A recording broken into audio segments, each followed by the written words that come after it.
Hello, everyone. Welcome once again to Cave of the Cross Apologetics. I am Patrick. And I'm Tony. And we're almost towards the end of our book. This is, for us, a short book going through the IVP's Spectrum Multi-View series on Christian ethics. We're looking at 4 views, and we're trying to figure out exactly how a Christian is supposed to act ethically. So not so much on the specifics, but more on the overarching theme of ethics. And so we're taking a look at 4 different views, and we're in the at the response section of the third one. We've done virtue ethics, right? And that's kind of is talking about your more concentrated on being the ethical person, and an ethical person will do ethical things. And of course, I'm giving a general glance over these. We've done these introductions before, but this is the boiled down version. And then we have the natural law perspective, which is kind of the essence of ethics is imbued in humanity and into the universe itself, and then we discover kind of ethics through various means. But we situate ourselves by looking at the nature of humanity, of the universe. And then the one that we're currently on, which is divine command ethics, says that God gives commands, and by giving commands, not only is he able to give commands, but those commands require us to act in a certain way. And if we fail to act in a certain way, we are being unethical. But to conform our status to those commands, we're acting ethically. And then the fourth one we'll get to, prophetic ethics, will be after this chapter. And that one talks about more living kind of in the revealed moment of what Jesus would do, and that's of course caring about your fellow man. And we'll let that author present his case. But so we've covered the first two. We've covered the first 3: the virtue ethics, command, divine command, and also natural law. And each one has presented their case, and then the other 3 have responded to it. And so that's kind of the makeup of the Spectrum Multi-View series. If you've read Zondervan's Counterpoint series, that's kind of very similar. So in this episode, we're going to be looking at the response to that from, we're going to first start out with the virtue ethics response to divine command, and see what he may take umbrage with. And Brandon Kallenberg has been actually very nice to his responses so far. So we'll take a look at his response and see. Yeah, exactly. this response is relatively nice too. I mean, he admits that the folks that the first person he's criticizing, John Hare, might have dealt with these issues in others of his writings, and so he doesn't want to be dogmatic with regard to the problems of these things. And so this is a pretty. I mean, I think it's a pretty nice response too, although he does have some problems that he raises here. Sure. Yes, and we'll get into that here, and then probably in the next episode we'll cover the other 2 as we've done in the past for the other ones. And all those you can check out at caveofthecross.com for all the other episodes, plus all the other books that we've covered before. All right, so Brad Kallenberg is the virtue ethics responder here to John Hare, and so he starts out by saying that he admits that John Hare delivered a very tight, philosophically coherent account of moral obligation. And moral obligation, he explains, John Hare, is neither caused by the command of God nor constituted by the command of God. Rather, moral obligation is kind of internally related to the command of God. Relying on distinctions by J.L. Austin, Hare explains that when an imperatival speech act leaves the mouth of God, it's called a divine command. And when we successfully uptake or understand that same speech act, it's called moral obligation. and then the same speech act, two different labels depending on which end of the communication trajectory we are referring to. So again, these are all the kind of the points that Kallenberg likes about John Hare's presentation, and I always do appreciate when the authors kind of give their positive outlook at their opponents' presentations, because it really solidifies exactly, okay, are these, do they disagree completely over everything and these are the main points, or are there aspects that they do agree with, or at least understand the points of where they're coming from? And so I always do appreciate when arguing opponents, it doesn't have to be a take all or leave it type deal. The other thing it does is it helps you to see whether or not they understand, as you mentioned, where their opponent is coming from, and it's not just some type of straw man kind of response because they really didn't understand where their opponent was coming from. So two things here we might note with regard to what Kallenberg has to say here. First, this kind of definition or of where moral obligation comes from, according to Hare. And this kind of definition can get around what's often called the arbitrary objection to the divine command theory, where, so does this mean that anything that God commands is just, arbitrarily, whatever it might be, whimsical commands automatically become, moral obligations for us? And so what Hare is at least somewhat trying to say is no, not necessarily, because the command isn't really the source, right? God, he says that the moral obligation is not caused by the command of God, right?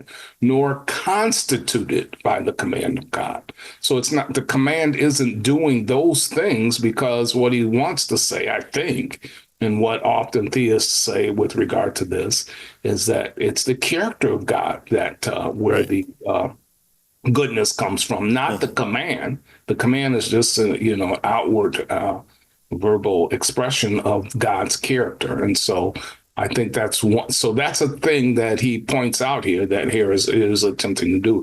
The other thing he points out here is J.L. Austin, and for those who may not be familiar, he did a lot of work with regard to speech act theory.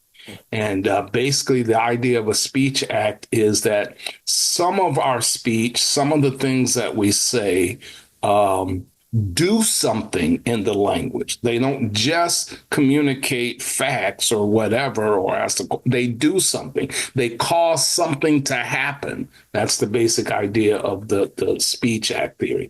So, for instance, I think we gave this illustration before.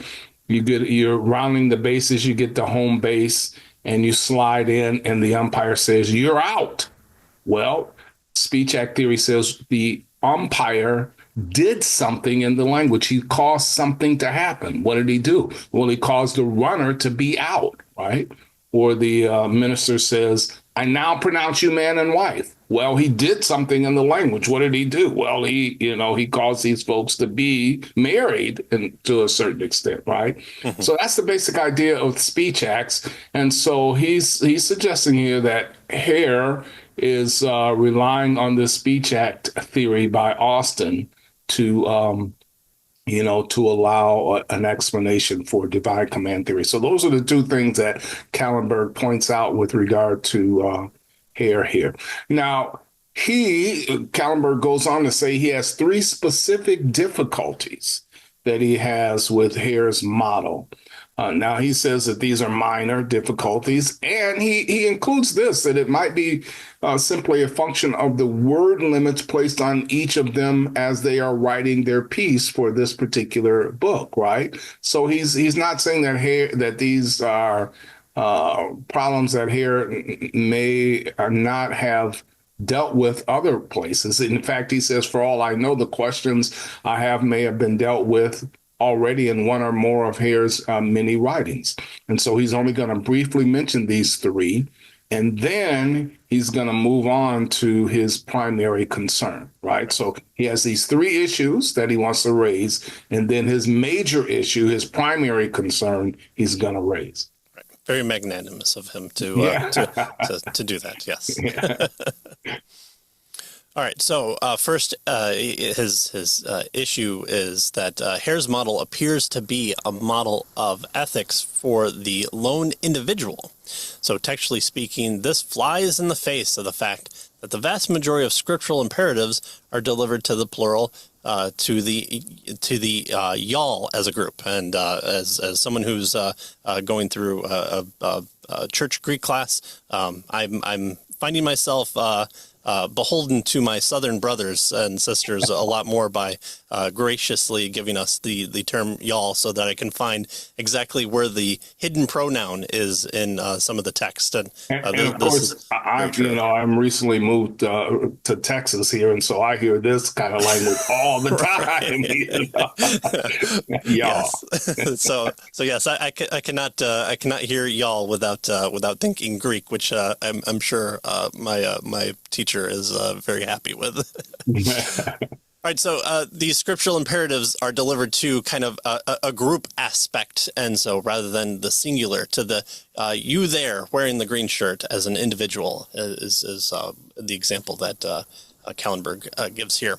So the exceptions are those commands given to exceptional individuals in unique situations. Abraham at the foot of Mount Moriah, Moses in the Midian desert, the rich young ruler on a dusty road. And so he says that he wishes that Hare would have made clear the difference between bindingness felt by the individual under the strictures of the command and the sense of obligation experienced by members of a group living under a canon.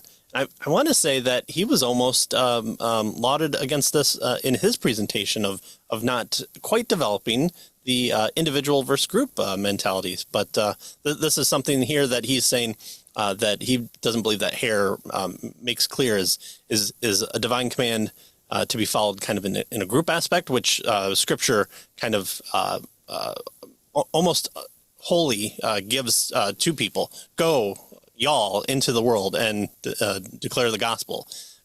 Or is it the times in scriptures that we see individuals being given commands, and they tend to be more a pinnacle or a special one that we point to of you right there, go get the bread for the feast and come back. So and so notice what he's pointing out here is that oftentimes the scriptural commands are commanded to groups and not individuals. Mm-hmm. On special occasions, they're commands to groups, but for the most part, all the commands are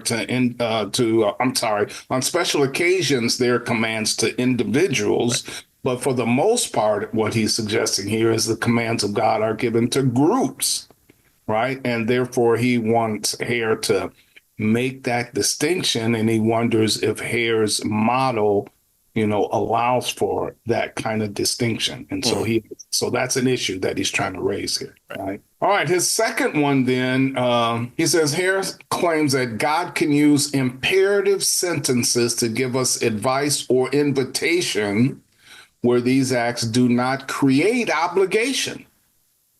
All right. So God can give us advice or an invitation, but they don't create an obligation. They don't force us to do something or permit us from doing something, right? So God can give us advice, right? He can give us some type of advice or an invitation, but he's suggesting that Hare says that these acts do not create an obligation. And so the issue here then is, he says, then how are we to tell which is which? So God is talking now. Is this an advice or is this, a command where he's giving me an obligation? And how do I tell? Mm-hmm. And he suggests that Hare really doesn't give us a way to make that distinction, right? And he says this is an ad hoc loophole that cannot help but lead to ethical minimalism, by which individuals, since he's trying to, criticize Hare here, is only ever bound to the really, really obvious command. So how do we know that this is just an advice or an invitation from God as opposed to a command that God is giving us? And he suggests that here doesn't really help us to understand that, to navigate that distinction there. Yeah. Yeah. Well, and I, having gone through the Westminster Catechism and seen the expounding on just the Ten Commandments in and of itself about both responsibilities and obligations, I don't know what Hare might have written else out there, but as for divine command, I'm pretty sure. If you're a divine commandist or a ethicist, you're kind of that's going to be a touch point for you to go to. And I know he's an Anglican for Hare, but I would have to assume that he probably has some unpacking more of the commandments, which would probably lend opportunities to expand upon the not so much what did he call it here that it really factors in on a minimalist perspective, because you can say, well, I didn't murder anybody today, but then Jesus comes along and says, if you hate your brother, it's like you've committed murder in your heart. And Westminster divines have kind of expanded upon exactly what the Jewish mentality should have been, Israel's mentality towards the Ten Commandments of understanding that kind of the expressions of Deuteronomy, Numbers, and the Leviticus about building parapets and filling in holes and replacing animals that may have been injured when you borrowed them. All those can be found in the Ten Commandments, and all those can be wrapped up into love God and love your neighbor. And so I would not to speak for Hare, know nothing more about his writing, but I think this is something that could be brought up, but also I would assume that he probably has something on that. Yeah, it would have been nice if they would have allowed the authors to respond to to the criticisms of their. It's always my point with the counterpoint is that it gives the main presenter kind of just like 2 pages of very quick response to kind of shore up any misgivings about what's been written, and Right. I have answers for this, and you can check out my other books type deal. So, yeah. All right, so those are the first 2. The third one of his just minor issues that he's very magnanimous about is he says that Hare's Kantian account has a suspiciously generic flavor. Oh, okay, I've never heard anyone call a Kantian account of a generic flavor. So. Yeah. So he writes. What does it taste like? Chicken. Yes, we all know. So he writes, and here being Hare. Hare writes, to will a prescription as a universal law requires that we are able to eliminate, in principle, all references to the agent herself or any other particular persons or time or places. So that's what Hare has written that Kallenberg is discussing here. So Kallenberg then says, but one of the central points of Austin's speech act theory, which Hare relies on, is that one's comprehension of a speech act necessarily requires attention to the very particulars, kind of who the characters are, what's their relationship, what time does this take place, what's the situation, what's the context, what are the dialects, and etc. All those things are being discarded. Right. So, with regard to Austin's speech act theory, if I'm in the stands and the guy rounds the base, right, and slides in the home, and I yell out, "He's out!"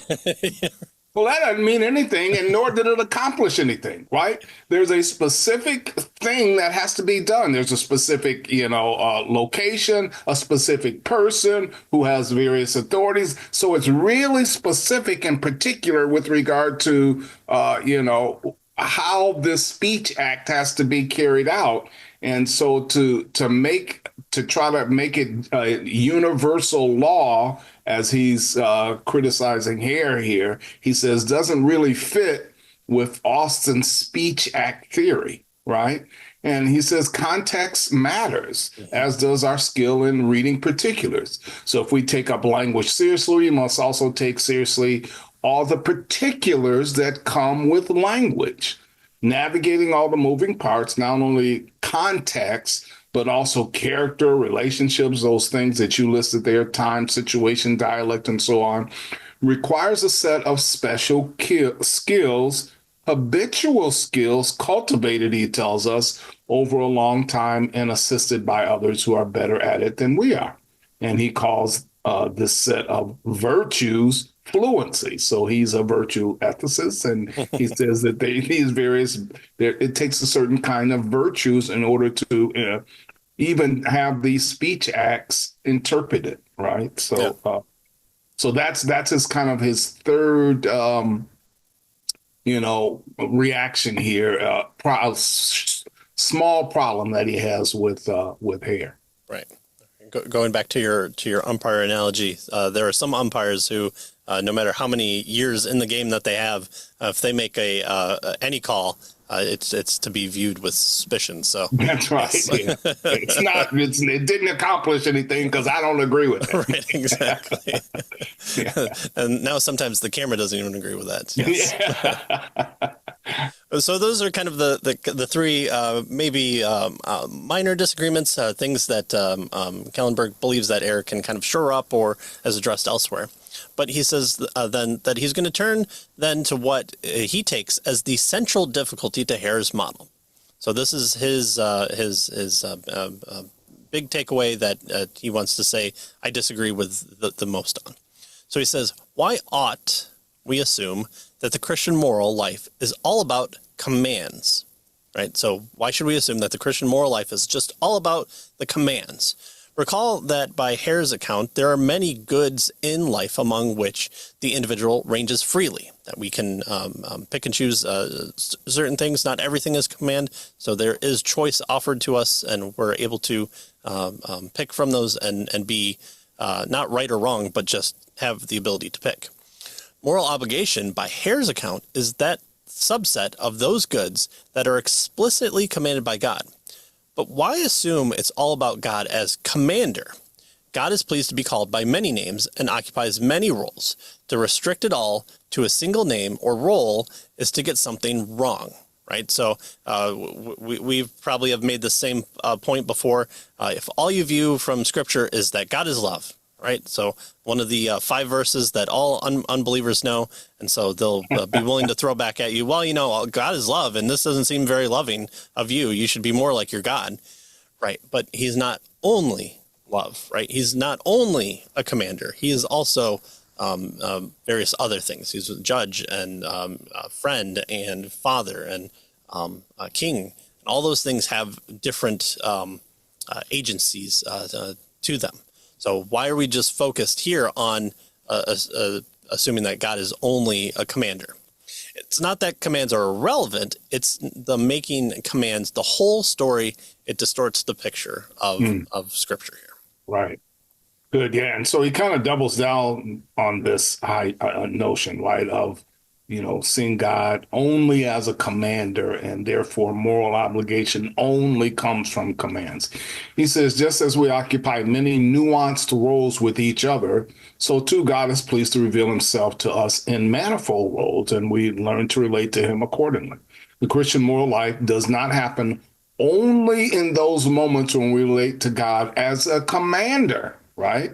Moreover, insofar as Jesus is the Word who fully reveals the Father, then there is no good reason to take the wonderful breadth and variety that is language and elevate a single speech act, right, command, into a place of dominance. He says this is not to say that Hare's model of Christian ethics is incorrect, but that he believes it is incomplete.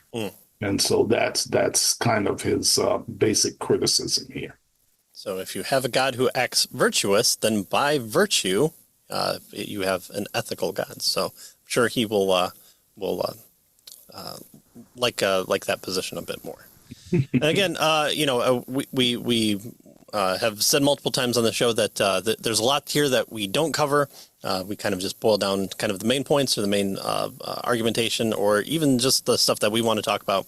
And so obviously there's been more written here. So does he do a good enough job here? I have my quibbles with this one quite a bit. So, but we encourage you to pick up the book and to check it out for yourself. It's available out there. I've included all the links into the kind of the main places where you purchase them. And so we'll end this episode with that response, and then we'll move on to the other two next time. And so, as always, you can head to the YouTube page, Rumble, Spotify. I've heard there are actually people who Cave of the Cross is number one for their raps for the year. So we appreciate you all for watching, listening to us there. That's pretty awesome to hear.